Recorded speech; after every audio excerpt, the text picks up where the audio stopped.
I wasn't diagnosed until I was 58 years old, which is really a long latency period considering. But for the children and the grandchildren, 20 or 40 years down the line, I want to see something set up that these people will be taken care of, and I have worked diligently and pushed for research to stop the effects of this fiber in the body, and this is one of the good things that has come of this, is there's a lot of research going on, but still mesothelioma is literally a death sentence. You have 6 weeks to 2 years to live when you're diagnosed. This is something that everyone in Libby lives with. Any of us could be diagnosed at any time with mesothelioma. There is no cure. There is nothing to slow it down, and because of this fiber. And we do have the highest rate of mesothelioma in the United States right here in Libby, Montana. And this is a disease so rare that 10 years ago it was like 1 in 100,000 people would develop the disease. And there's roughly only 900,000 people living in the state of Montana, and we've had 20 mesothelioma deaths in 20 years here. And so, yes, I want to see this trial go through all the way to the end. Hopefully it's going to go before the jury, and the jury is going to be allowed to make a decision. And I think the jury will see through the theatrics, you might say, of the defense there, and be able to come out with a good conclusion on this. Gayla Benefield, I want to thank you very much for being with us, activist and advocate for victims of asbestos exposure for many years. She was one of the first residents in Libby, Montana to begin to raise awareness about the issue, help the story get national attention. Both her parents died from exposure to asbestos. She and her husband both have the disease. 30 members of her extended family have been affected. She was talking to us on the phone from Libby. We're in Missoula, where this historic trial is taking place. When we come back from our break, we'll be joined by 2 reporters who've been covering the trial and this case that has been going on for decades. This is Democracy Now!, democracynow.org, The War and Peace Report. We're on the road in Missoula, Montana. Stay with us.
This is Democracy Now!, democracynow.org, The War and Peace Report. I'm Amy Goodman. We're on the road in Missoula, Montana, in our continued Community Voices Community Media Tour. Joining us here in Missoula, Tristan Scott, reporter for the Missoulian newspaper. He's been covering the W.R. Grace trial, and Andrea Peacock is also with us.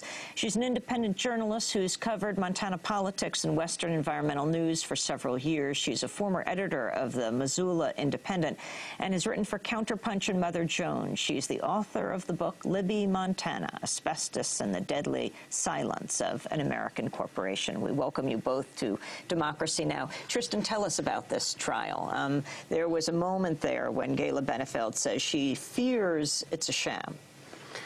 Well, the trial's now been going on for 2 months, and in that time, the government, we're at the halfway point now, the government has essentially presented its case and called its last witness. And what they've done really effectively is to show the extent of Grace's knowledge and these high-ranking officials, what they knew about the dangers of Libby asbestos. They presented reams of insider corporate memos to jurors showing that these defendants exchanged had conversations about just how toxic these Libby asbestos fibers were, the propensity for the vermiculite they mined in Libby to break apart and release fibers into the ambient air.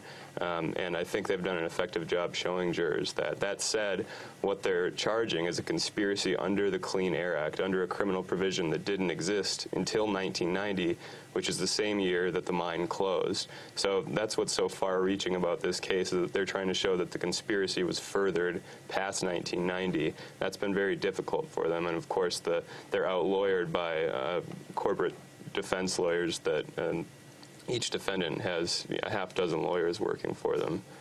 So it has been taken a left turn for the prosecution recently.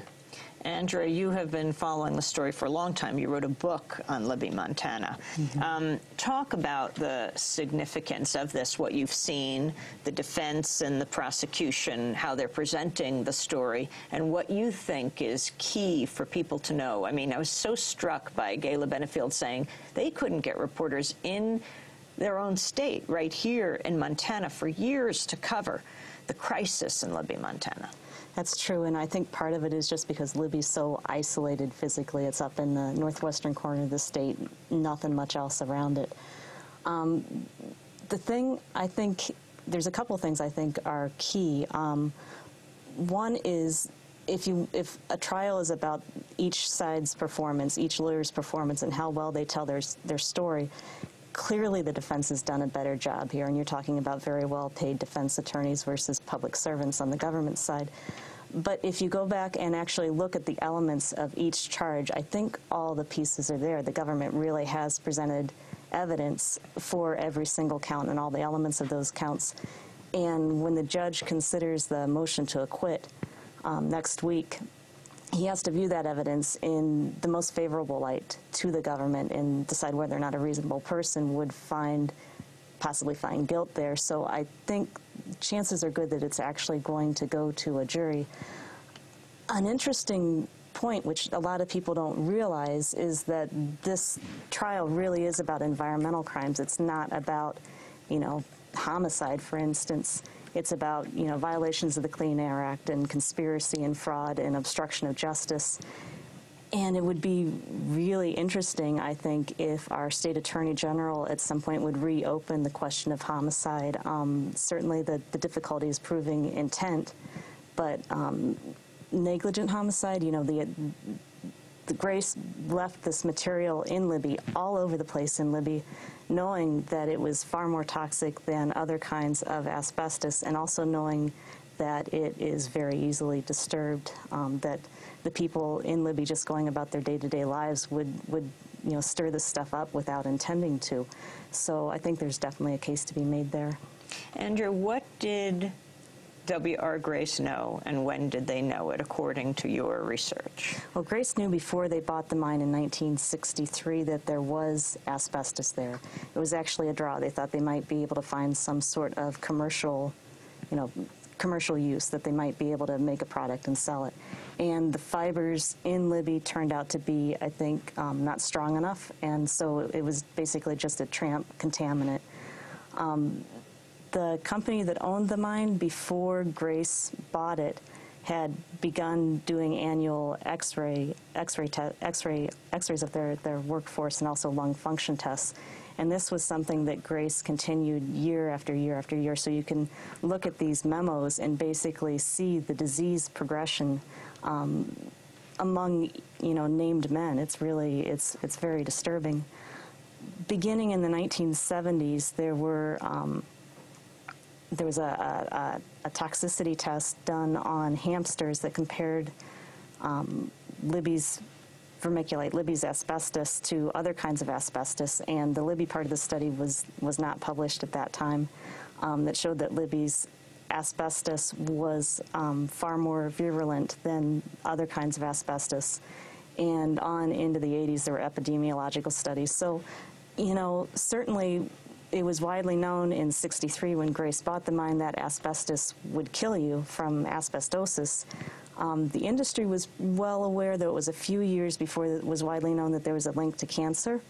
But by the '70s, Grace knew even more that its particular product, not just the ore that the men were exposed to and the folks who lived in Libby, but also this product that went all over the United States and all over the world, was toxic. And so one of the defense's most effective arguments has been, well, the government knew there was asbestos at the mine. The people in Libby didn't know, by the way. The first communication I came across in my research was 1979. There was some communication between Mine Safety Health Administration inspector and the union president. But so the people in Libby didn't know, and what the government didn't know, neither the federal government or the state, was the degree of toxicity involved. How dirty is Libby today? That's an open question. The EPA back in 2002 thought they could get the town cleaned up in 3 years, and that's obviously not happened.